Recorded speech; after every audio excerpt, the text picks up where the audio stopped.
เดี๋ยววันนี้เราจะมาเทรดสร้างกำไรเนาะหลายคนว่าการเทรดนี้มันง่ายเนาะ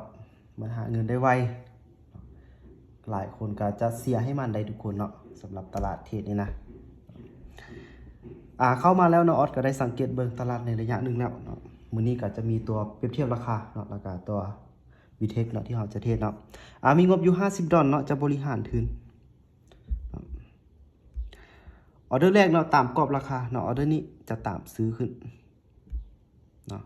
เพราะว่ากรอบราคาอยู่ในระดับซื้อเนาะมาเบิ่งว่าจะหาเงิน200,000กีบได้บ่เนาะในรอบนี้เนาะตั้งเป้าไว้200,000กีบก็คือ$10เนาะถ้าว่าวินต่อเนื่องก็2นาทีได้เนาะถ้าว่าพลาดก็เวลาก็จะยืดยาวไปหน่อยนึงเนาะออเดอร์นี้ได้กดซื้อขึ้นไปกดซื้อขึ้นไปเนาะออเดอร์นี้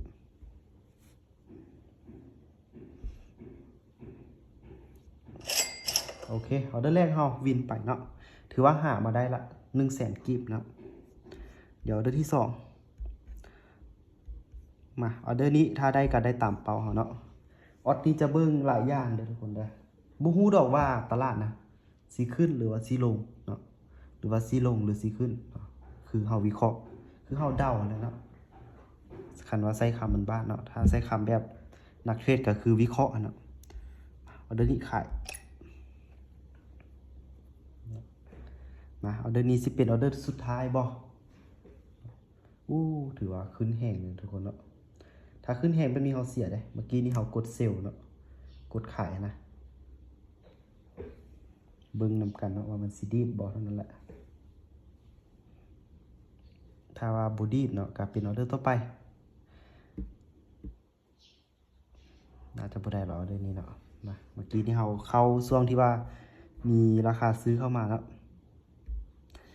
มาออเดอร์ที่3เนาะคูณเงินเนาะต้องมีเงินคูณระดับ3เทื่อเลยทุกคนเด้อถ้าว่าสิเดิน1 2 4ก็ต้องมี$7เนาะถ้าสิเดิน2 4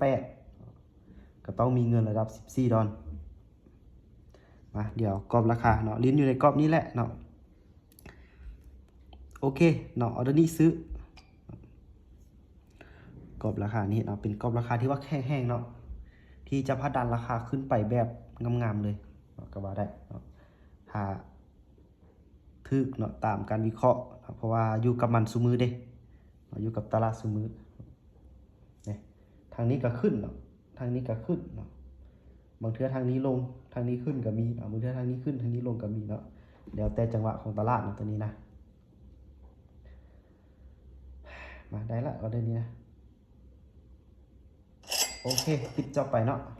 ถือว่างบ50ตอนนี้มาอยู่ที่60เนาะกำไร$10ก็คือ200,000กีบเนาะ3นาทีนะทุกคนเนาะโมเมนต์ง่ายเลยทุกคนนะก็สิได้เนาะต้องได้เอาเงินมาเสี่ยงยอมรับความเสี่ยงให้ได้เนาะทุกคนเนาะคลิปนี้ก็ฝากไว้สำนี้